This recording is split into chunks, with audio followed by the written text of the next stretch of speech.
aasenso ka kasama ang inyong lingkod, Clara Tita. Oh, ang ganda ng aking background sa aking Zoom ngayon. Mabulaklaking Facebook page, Damdamag Digital Media, and of course, ang ating regional news group at RNG Luzon. Diyan po yan siya sa may Luzon area. So maraming salamat po sa mga nanood sa atin ngayon, sa mga live viewers natin ngayon.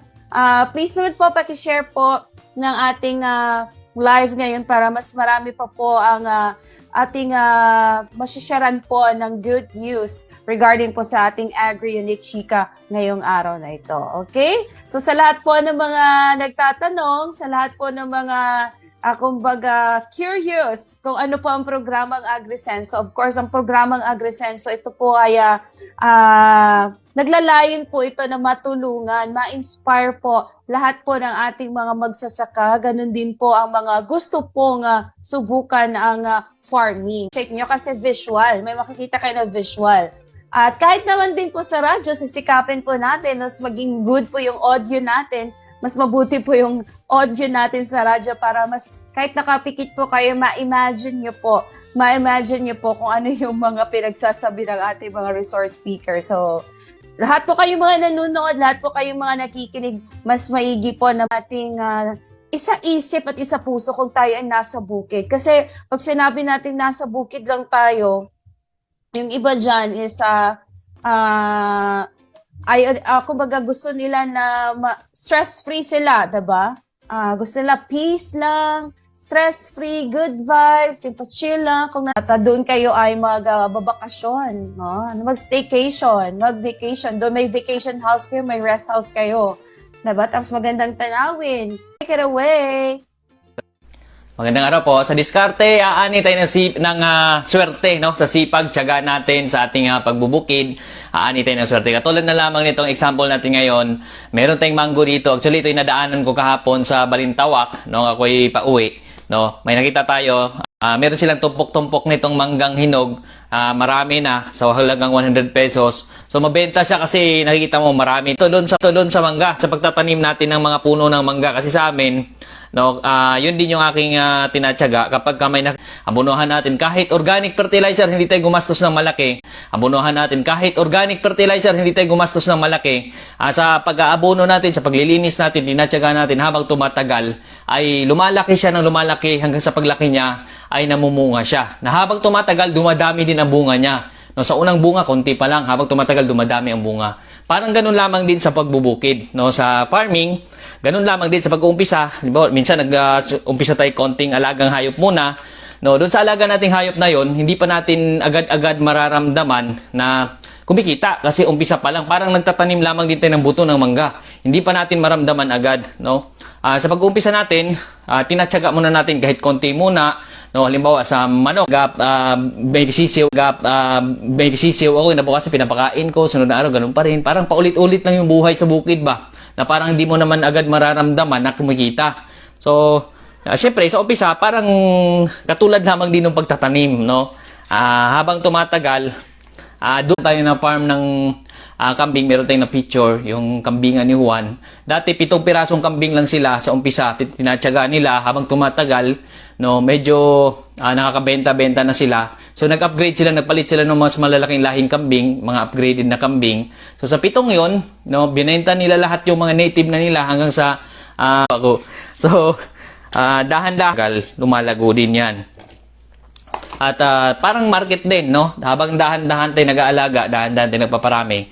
Yung market natin napapalago, dahan-dahan ding nag-grow kasi dahan-dahan tayo nakikilala. Dahan-dahan nagpaparami, dahan-dahan nag-grow kasi dahan-dahan tayo nakikilala. Dahan-dahan nagpaparami, dahan-dahan nagpapalaki, dahan-dahan idagdag pa na pamamaraan para mas mapapalago din nila yung kanilang pag-aalaga ng hayop. No? So maraming mga ganon din yung nagiging pamamaraan. Tapos yung pananaw din, siyempre kailangan may goal tayo at meron din tayong tamang mindset din doon sa gagawin natin, no? So, yun yung mga karamihan din sa mga nag-farming, meron silang positibong pananaw na talagang makakamtan nila yung kanilang ginagawa. So, na yun, no? Yung sumunod nun ay yung makita na lang, no? May iba naman doon sa feeds naman sila na na mahalan. Mahal masyadong pakain ng baboy. Yan, pero galing din naman yan sa mga tinatanim, sa mga crops, pinaghalo-halo nila yan. Yung mga nutrients, pinagsama-sama nila hanggang sa mabuo nila yung nutrients sa kailangan ng baboy para mas mabilis lumaki. Doon sa akin, ang una kong ginawa dyan, nire-research ko, nag-research ako ng bulok, kinakain nila yan. Doon sa mga ilalim ng prutas, nandun yung mga baboy. No, kahit yung mga mangga, mga siraang mangga, no, binabanatan ng baboy yan doon sa puno, kinakain nila. Or kahit na yung mga kasaba, kamote, kangkong yan, at marami pang iba na nasa paligid lang kinakain ng mga baboy. Dati, nung hindi pa uso ang feeds yan, yung kinakain doon sa mga baboy. No, yung mga katawan ng saging, yung dahon ng saging, no, doon sa mga kambing na nag-diarrhea, yun ay kasama rin sa binibigay namin. No, kapag may nakita kami doon sa kambing na may diarrhea, dahon ng saging, binibigay namin doon sa kanila hanggang sa sila'y gumaling. So far, sa observation namin, actually marami din nagtanong at sinubukan na rin yan, dahon ng saging, gumaling na laman lupa, nakain niya rin kasi yung dating yung kulungan namin ngayon, yung malawak naming nilambat. Makita nyo sa, ngayon may bago tayong video sa Farming Business ATVP. Makita nyo doon, nakalambat yun ng hogwire. So, nakabili kasi tayo ng hogwire dahil na rin doon sa pinagbentahan na namin ng mga baboy. So, yun yung ginagamit na namin. Pero dati, kawayan lang yun kasi yung kawayan yung available sa lugar namin. No, depende rin kasi kung ano available sa lugar natin. So, doon sa loob ng area na yon, marami sila nakain. May tubig pa doon na presko. Tapos, ang mga dumi nila, hindi natin makukompare doon sa mga baboy na nasa piggery. No, kasi pag nasa pig ranging area, dati 6 yon. No, yung isa kasi kinuha namin yung isang inahin. Actually, may isang inahin kami doon na sobrang taba. No, ang ganda ng katawan niya, ang taba niya. Kaya lang hindi siya nabubuntis. Nung unang pagkabuntis niya nakunan, tapos nung sumunod hindi na siya nabubuntis. So, yun, kailangan namin ikal yun. So, ang natira doon, medyo mapapayat pero napaka-productive. Minsan yung nanganganak ng tig 10, merong nanganak ng 6, may 10, 8, ganyan. So, productive pa rin sila kahit yung inahin naming matanda na. So, ganun pa rin, productive din. Na kahit yun yung mga pakain namin, more on mga natural na pagkain doon sa loob. Actually, hindi na naka-feeds. Wala kaming feeds na binibigyan. Meron na tayong mapaglagyan ng manok, ng pabo, kasi dating damuhan lang yon. No, wala rin kami. Meron na tayong mapaglagyan ng manok, ng pabo, kasi dating damuhan lang yon. No, wala rin kami sariling lupa. Hindi rin namin yung sariling lupa. Tenant lang din kami doon sa mga niyugan. Niyog yung pinakaprodukto ng may-ari. Kaya hindi kami namumuhunan sa lupa. Para naman sa akin, kapag nga halimbawa kung may puhunan ka, hindi ko naman siguro dapat ikwenta din yung lupa. No, kasi ang lupa, pag bumili ka ngayon ng lupa, habang tumatagal yan, after ilang taon, tumataas din yung value niyan. So, nagiging mas mahal din yung presyo ng lupa kapag binenta mo. So, investment mo rin yan. Yung inalagaan mo doon, ibang investment pa yun, hindi mo yun makukonek doon sa lupa. Tagapag-alaga, marami din kasi sa lugar namin mga dayo. Yung mga iba galing sa Negros, galing Iloilo. Yung tatay ko nga galing Iloilo, napadpad na sa Buanga del Norte, so walang mga mana. So doon nakikisaka, nilain din natin sa bukid. No, marami tayong nakikita sa amin. Actually, marami din may mga lupa, pero hindi mo pa rin makikita na talagang umaasenso. Tingnan diyang malawak, pagka-harvest ng sagingan, kinukuliktan nila yung mga katawan ng saging, yun yung tinatadtad nila. No, haluan nilang darak, tapos haluan kangkong, yun na yung pampakain nila sa kanilang mga baboy. Yung reject na mga niyog, yung kinakagatan ng daga, ng alaglag, yan ay napapakain din yan sa mga baboy. Ganon din sa mga prutas, yung iba malapit sa palengke, no, kinukuliktan nila yung mga prutas na mga overripe na prutas, no, mga balat na mga gulay, yung mga reject na mga part ng gulay kasi yung mga minsan yung pichay, 'di ba? Yung pichay, yung pinaka niyan, yung sa mga gilid niyan, tinatanggal nila yan tinatapon na lang. So yun ay sa iba kinukulikta yon, ganoon din sa mga cabbage. Yung iba pang mga gulay diyan sa palengke, makikita nga natin pag pumunta tayong palengke, lalo na doon sa mga bagsakan.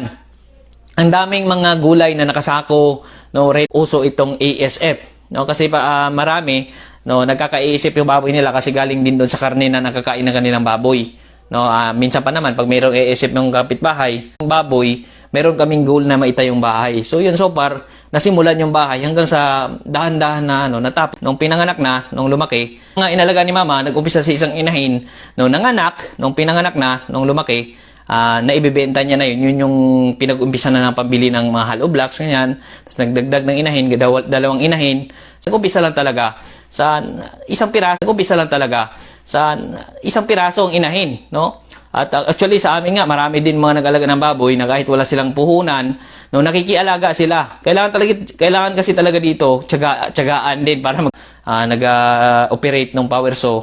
Pagka-uwi sa hapon, ilipat na naman yung baka So habang siya may ibang sideline na yung bihira lang naman yun, minsan once in sa isang linggo ay 3 araw, gano'n, tapos sa loob ng isang buwan, may trabaho sila, isang linggo lang. So may gano'n sideline niya lang naman yun, no? At gano'n din, may sinasabay niyang pag-alaga ng hayop, yung nakikialaga. Habang tumatagal, nagkaroon din siya ng part kasi yung, halimbawa, unang anak sa may-ari, pangalawang anak sa amin. Depende rin kasi sa usapan yun.